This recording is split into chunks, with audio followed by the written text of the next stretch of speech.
Luar Oke lah. biasa. Terima kasih Oke. Bro Paul. Apa namanya? Mungkin sebaiknya sebelum lanjut kita lanjutkan dulu, kelihatannya lebih baik dilanjutkan karena pertanyaan-pertanyaannya saya lihat ada di slide ke-7 dan 8 ya, Pak ya. Kita lanjut Ya. aja kali ya. Sekarang ke paradigma keberapa? 6. Oh ya. Karena pertanyaan-pertanyaan tadi semuanya saya lihat ada di ke-7 atau 8 tadi itu. Mendingan Oke. kita lanjutkan saja. Baik. Sepakat ya? Ya, lanjut Sudah. aja. Nggak apa-apa. Sampai subuh dah. Oke, paradigma ke-6, yaitu tugas nasional. Apa tugas nasional? Itu sudah jelas itu. Ya. What we as a government must do, harus dilakukan. Ada 5 tugasnya, yaitu tugas melindungi segenap bangsa Indonesia. Kalau tugas melindungi segenap bangsa Indonesia, bukan melindungi segenap bangsa Arab atau bangsa Indonesia yang beragama Kristen, Katolik, atau Islam, atau Hindu. Tidak. Melindungi segenap bangsa Indonesia. Bangsa Indonesia itu nation. Tugas kedua, tugas melindungi seluruh tumpah darah Indonesia. Tidak satu jengkal pun tanah Indonesia ini bisa diambil orang, bangsa lain. Tapi lihat, di era globalisasi ini, apakah seluruh tumpah darah Indonesia ini masih milik bangsa Indonesia? Cek aja. Tugas memajukan kesejahteraan umum. Tugas mencerdaskan kehidupan bangsa.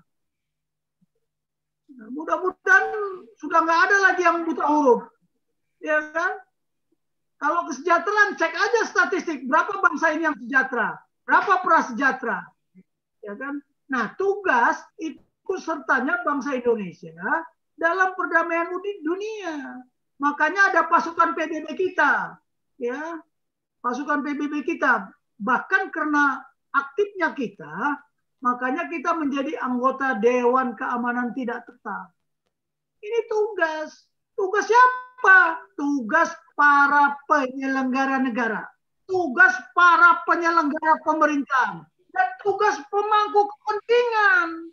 Siapa pemangku kepentingan? Ya pengusaha, ya tokoh adat, tokoh agama. Mereka harus. Tokoh masyarakat. Ya. Para relawan. Ya.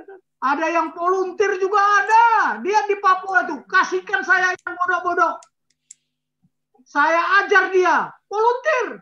Dia juara-juara olimpiade, matematika apa segala macam. Itu ada seorang yang apa itu? Memajukan kesejahteraan umum. Masa membangun jembatan aja mesti orang luar itu? Yang memperhatikan jembatan-jembatan, saya lupa namanya. Saya nggak di-take.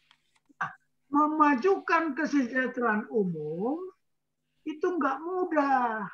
Karena bangsa kita ini masih banyak yang miskin. Tapi kemarin kan sudah kita bilang, sumber daya alam kita begitu tumpah ruah kaya. Ya, apa saja ditanam bisa tumbuh, tapi masalahnya karakter.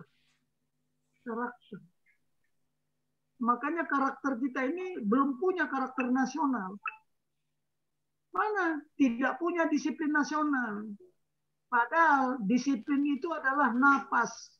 Disiplin nasional adalah napas bangsa ini. Nggak ada yang disiplin kok. Lihat aja. Berat sekali. Nah, oke lah. Ini tugas nasional. Ini tugas konstitusi.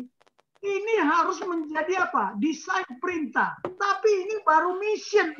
Belum tugas-tugas. Contoh, saya sampaikan. Kalau di literatur yang generalis, ya artinya ya secara universal, bahwa tugas melindungi segenap bangsa Indonesia, di dalamnya masih banyak tugas-tugas.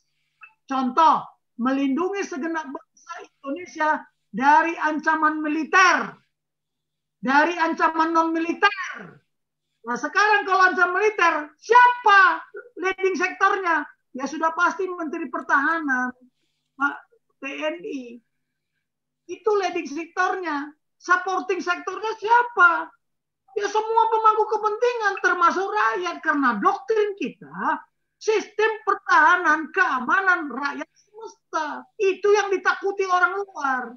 Mereka boleh masuk masuk ke Indonesia, tapi nggak bisa keluar dari bumi pertiwi. Itu doktrin. Nah, melindungi segenap bangsa dari ancaman. Ancaman apa? Serangan virus. Siapa leading sektornya? Ya leading sektornya harusnya Menteri Kesehatan. Dibantu oleh institusi lainnya, pemerintah lainnya, pemangku kepentingan. Dan ini nggak ada strategi ini. Ketika terjadi virus menyerang bangsa ini, sibuk. Menteri Kesehatannya kemana? TNI-nya kemana? Menteri Dalam Negerinya kemana? Nggak jelas. Gubernurnya kemana? Malah ribut antara eksekutif dengan eksekutif pusat sama eksekutif bawah. Sini bilang harus PSBB, tunggu dulu. Sini bilang lockdown, ribut semuanya. Oh, karantina wilayah. Ya nggak jelas. Karena tadi tidak melihat, tidak punya namanya contingency plan. Itu belum lagi ancaman kemiskinan, ancaman kebodohan. Wah, banyak sekali. Jadi di dalam tugas melindungi segenap bangsa, ini misi ya. Di dalamnya banyak sekali tugas terkandung. Dari ancaman khilafah, ideologi lain yang tidak sesuai dengan Pancasila. Wah, banyak sekali ideologi komunis. Belum ideologi-ideologi lain. Nah, itu saja kita belum menerjemahkannya. Tapi nanti di bagian terakhir itu kelihatan, Pak Paul. Nah, ini tugas konstitusi. Artinya apa? Ini yang diamanatkan, ini yang dimandatkan setiap pemimpin. Kenapa mereka bersumpah? Akan menjalankan ya, konstitusi. Selalu sumpahnya itu, sumpah. Tapi bagaimana menganalisa, mereka nggak tahu yang namanya analisa tugas yang terkandung di setiap misi, sehingga menjadi tugas-tugas. Itu sebabnya kita perlu Menteri Agama, kita perlu Menteri Kesehatan, kita perlu Menteri Pendidikan. Ya. Singapura ada nggak Menteri Agamanya? Nggak ada. Karena agama nggak boleh mencampuri urusan pemerintah. Nggak perlu Menteri Agama, tapi kita susah. Karena situasi masalah kita kehidupan beragama, masih ada ekses-ekses yang menimbulkan konflik. Makanya diperlukan Menteri Agama. Nah, kenapa kita diperlukan Menteri Sosial?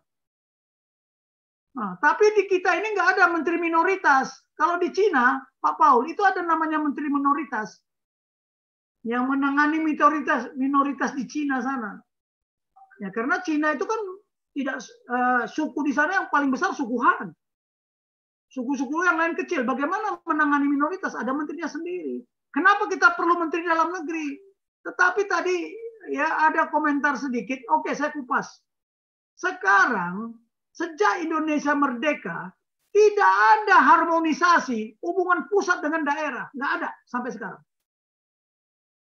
Suka-sukanya, paradigmanya masing-masing. Ya kan? Itu. Jadi sampai sekarang residu paradigma hubungan pusat dengan daerah itu belum harmonis. Ditambah lagi dengan pergeseran paradigma reformasi semakin tidak harmonis. Itu saja. Di antara pusat dengan daerah, ini di daerah sendiri ribut gitu loh. Nah, ini kira-kira tugas nasional konstitusi. Lanjut paradigma ke ini ke berapa? Ke-6 ya, ke-7.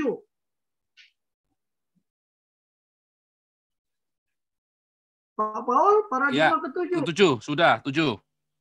Mana? Ini di depan, di layar. Oke. Paradigma ke-7 itu Pancasila. Apa Pancasila? Itu adalah fisik strategic vision sebagai the way of life. Ya kan? Sebagai the way of life. Filosofi Grundslag, Weltan Tanjung. Nah, ini pernah nggak dikemas bahwa ini sebagai the way of life? Karena strategi itu berisi 3.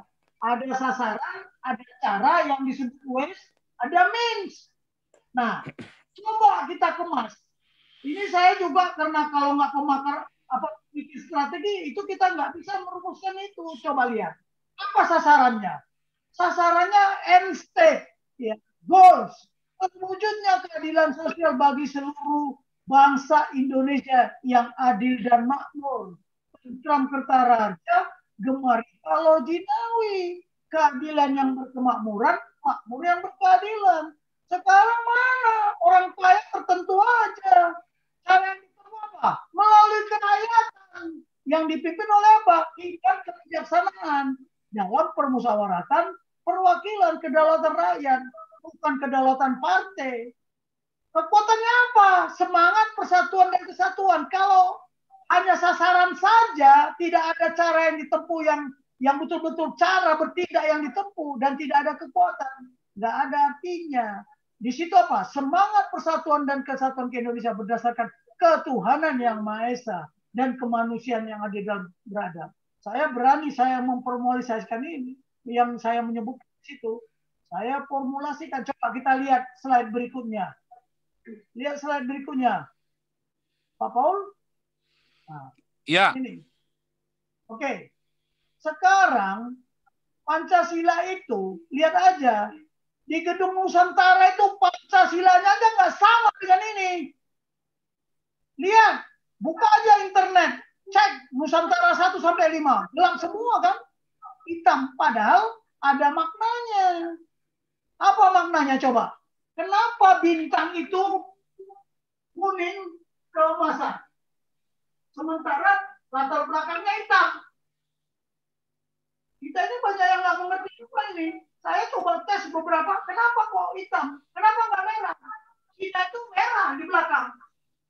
Ya, bintangnya itu merah. Tapi kita ini kenapa hitam? Kalau bintang itu kita simbolkan bahwa itu adalah Tuhan.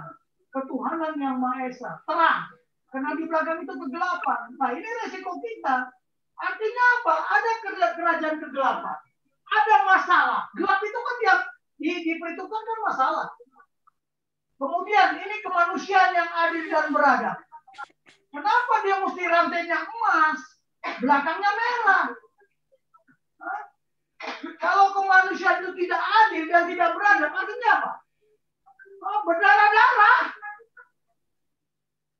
Tumpah darah. Nah, sila ketiga, Persatuan Indonesia. Kenapa lambangnya hijau? Ya, kenapa pohonnya hijau? Ya. Kenapa pohonnya hijau? Beringin. Kenapa nggak pohon kelapa? Dan di latar belakangnya kenapa harus putih? Makanya Persatuan Indonesia itu harus satu semua kita, harus putih hatinya. Jangan ada bintang kejora, bendera ini, saya Papua, saya apa. Wah, beragam-ragam, nggak bisa.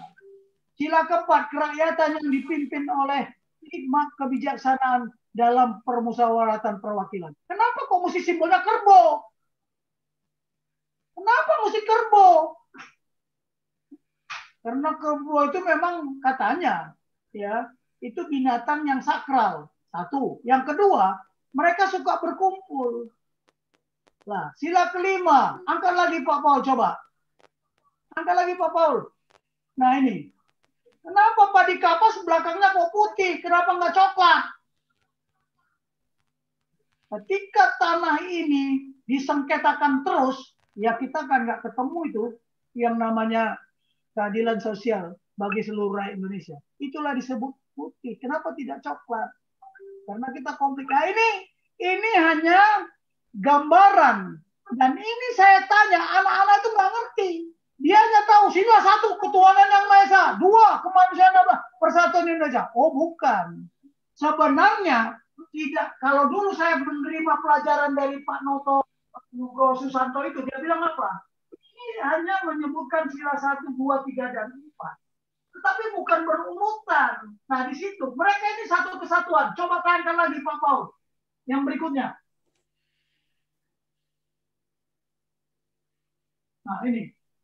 Nah ini kalau dikemas sebagai strategi, lihat, tujuan sasaran yang ingin dicapai. Keadilan sosial bagi seluruh rakyat Indonesia. Ya.